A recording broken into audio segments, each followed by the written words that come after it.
Hello, welcome to a new video. This is Vijita, NCLEX-RN trainer at Athena Coaching Center. ഇന്നത്തെ ഈ വീഡിയോയിൽ ഞാൻ discuss ചെയ്യുന്നത് acute post-streptococcal glomerulonephritis. NCLEX-RN എക്സാംസിൻ്റെ new generation NCLEX-ന് വളരെ കോമൺ ആയിട്ട് വരുന്ന ഒരു കണ്ടീഷനാണ് acute post-streptococcal glomerulonephritis. ഈ എക്സാംസിന് വേണ്ടിയിട്ട് പ്രിപ്പയർ ചെയ്യാനായിട്ട് നിങ്ങൾ എല്ലാ കണ്ടീഷൻസും ബൈ ഹാർട്ട് ചെയ്ത് പഠിക്കുന്നതിന് പകരം you have to focus on the pathophysiology. Okay, so once ഓരോ കണ്ടീഷൻ്റെയും ബേസിക് പാത്തോഫിസിയോളജി മനസ്സിലാക്കി വെച്ച് കഴിയുമ്പോൾ അതിൽ നിന്നും അതിൻ്റെ ഡെഫിനിഷനും അതുപോലെ തന്നെ അതിൻ്റെ റിസ്ക് ഫാക്ടേഴ്സും അതിൻ്റെ സൈൻസ് ആൻഡ് സിംറ്റംസും നിങ്ങൾക്ക് വളരെ ഈസി ആയിട്ട് പഠിക്കാൻ പറ്റും.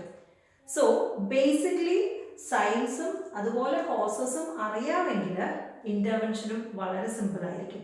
ഓക്കെ, അപ്പോൾ അതുകൊണ്ട് ഓരോ കണ്ടീഷൻസിൻ്റെയും ബേസിക് പാത്തോഫിസിയോളജി മനസ്സിലാക്കാനായിട്ട് ശ്രമിക്കണം.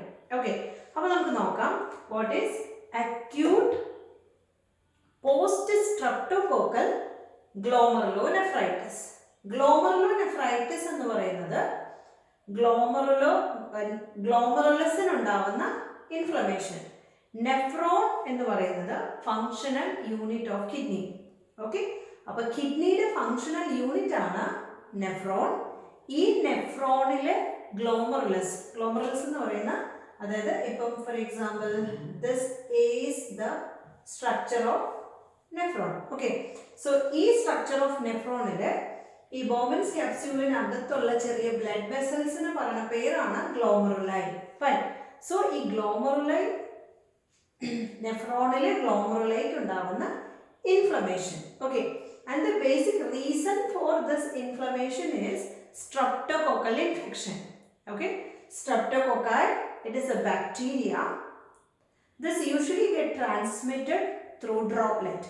ഓക്കെ, അപ്പം സ്ട്രെപ്റ്റോകോക്കൽ ഇൻഫെക്ഷൻ്റെ വന്നതിന് ശേഷം പോസ്റ്റ് സ്ട്രെപ്റ്റോകോക്കൽ ഇൻഫെക്ഷൻ, അതായത് ഒരു പേഷ്യൻറ്റിന് സ്ട്രെപ്റ്റോകോക്കൽ ഇൻഫെക്ഷൻ വന്നതിൻ്റെ ഭാഗമായിട്ട് സഡൻ ആയിട്ട് കിഡ്നിയിൽ ഉണ്ടാകുന്ന ഒരു ഇൻഫ്ലമേഷൻ.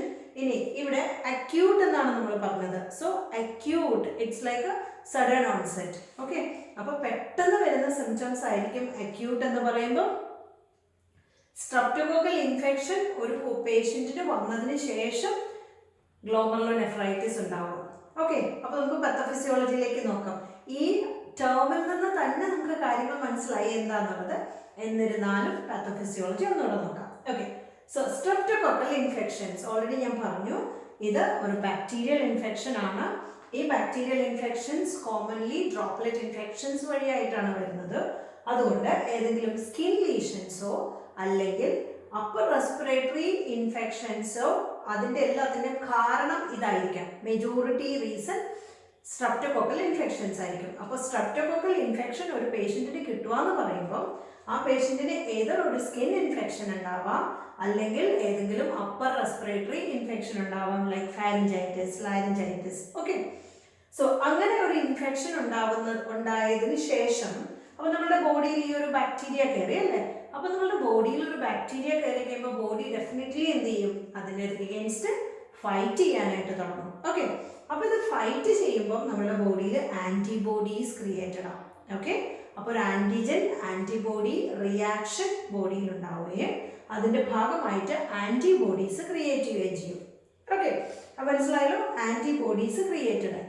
ഈ ആൻറ്റിബോഡീസ് ക്രിയേറ്റഡ് ആയി കഴിയുമ്പോൾ നമ്മുടെ ബോഡിയിൽ ഇമ്മ്യൂൺ കോംപ്ലക്സുകൾ ഡെവലപ്പ് ചെയ്യുന്നു.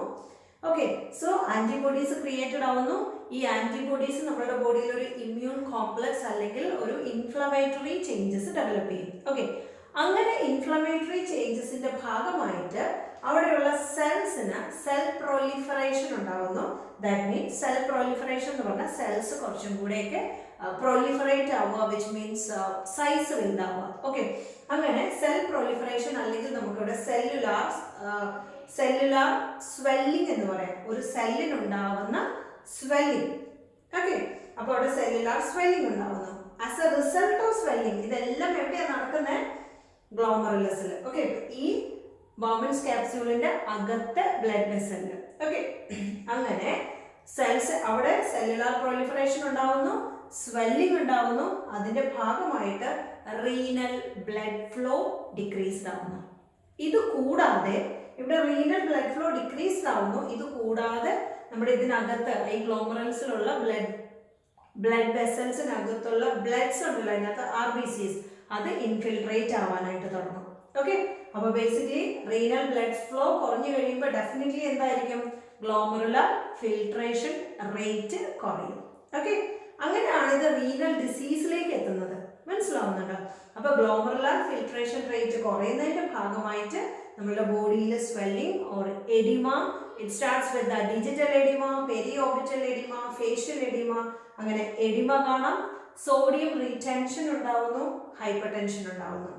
ഓക്കെ, അപ്പം ഇവിടെ സോഡിയം റിറ്റൻഷൻ വന്നു, ബോഡി മൊത്തത്തിൽ എഡിമ ഉണ്ടായി. എപ്പോഴും എഡിമ സ്റ്റാർട്ട് ചെയ്യുന്നത് ഫേസിൽ നിന്നായിരിക്കും. Periorbital edema, facial edema, digital edema, pedal edema. Okay, last അത് പൾമണറി എഡിമയിലേക്കും എത്താം. ഓക്കെ, ദെൻ ഹൈപ്പർ ടെൻഷൻ ഉണ്ടാവും. ഈ ഹൈപ്പർ ടെൻഷൻ ഇവിടെ ഒരു ഏറ്റവും ഇമ്പോർട്ടൻ്റ് ആയിട്ടുള്ള ഒരു പോയിന്റ് ആയിട്ട് കൺസിഡർ ചെയ്യണം. അപ്പം ഹൈപ്പർ ടെൻഷൻ ഉണ്ടാവുന്നത് കൊണ്ട് തന്നെ ഗ്ലോമറുലോനെഫ്രൈറ്റിസ് ഉള്ള പേഷ്യൻസിന് നമ്മൾ എപ്പോഴും വൈറ്റൽ സയൻസ് ചെക്ക് ചെയ്യണം. ഓക്കെ, അപ്പോൾ വൈറ്റൽ സയൻസ് ചെക്ക് ചെയ്യണം. ഇവിടെ സോഡിയം റിറ്റൻഷൻ ഉണ്ടാകുന്നതുകൊണ്ട് ഓട്ടോമാറ്റിക്കലി എന്ത് ചെയ്യണം, സോഡിയം കുറയ്ക്കണം. ഓക്കെ, ഇനി ഇവിടെ പേഷ്യൻറ്റിന് എഡിമ ഉണ്ടാവുന്നതുകൊണ്ട് ഫുഡ് ആൻഡ് എഡിമ ഉണ്ടാവാം. അപ്പോൾ അതിൻ്റെ ലെഗ് എലിവേറ്റ് ചെയ്ത് വെക്കണം. ഫ്ലൂയിഡ് റെസ്ട്രിക്റ്റ് ചെയ്യണം, അല്ലെങ്കിൽ ഫ്ലൂയിഡിന്റെ അളവ് കുറയ്ക്കണം. ഓക്കെ, ഇതൊക്കെ ഇതിനകത്ത് കോമൺ ആയിട്ട് വരുന്നതാണ്. ഓക്കെ, അപ്പോൾ നമ്മൾ ആകെ പഠിക്കേണ്ടത് അക്യൂട്ട് പോസ്റ്റ് സ്ട്രെപ്റ്റോകോക്കൽ ഗ്ലോമറുലോനെഫ്രൈറ്റിസ് എന്ന് പറയുന്നത് ഒരു സ്ട്രെപ്റ്റോകോക്കൽ ഇൻഫെക്ഷന്റെ ഭാഗമായിട്ട്, അല്ലെങ്കിൽ സ്ട്രെപ്റ്റോകോക്കൽ ഇൻഫെക്ഷൻ വന്നു കഴിഞ്ഞ് കുറച്ച് ദിവസങ്ങൾ കഴിഞ്ഞതിന് ശേഷം പേഷ്യന്റിന് ഡെവലപ്പ് ചെയ്യുന്ന റീനൽ ഡിസീസ് ആണ്. ഓക്കെ, അപ്പോൾ ബേസിക് പാത്തോഫിസിയോളജി ഇവിടെ ഓർത്ത് വെച്ച് കഴിയുമ്പോൾ ഇതിൽ നിന്നും റിലേറ്റ് ചെയ്യുന്ന ക്വസ്റ്റ്യൻസ് നമുക്ക് ചെയ്യാൻ പറ്റും. ഓക്കെ, അപ്പോൾ അടുത്ത വീഡിയോയിൽ അക്യൂട്ട് പോസ്റ്റ് സ്ട്രെപ്റ്റോകോക്കൽ ഗ്ലോമറുലോനെഫ്രൈറ്റിസിനെ ബേസ് ചെയ്തിട്ടുള്ള ക്വസ്റ്റ്യൻസ് നമുക്ക് ഡിസ്കസ് ചെയ്യാം. Thank you for watching. God bless you all.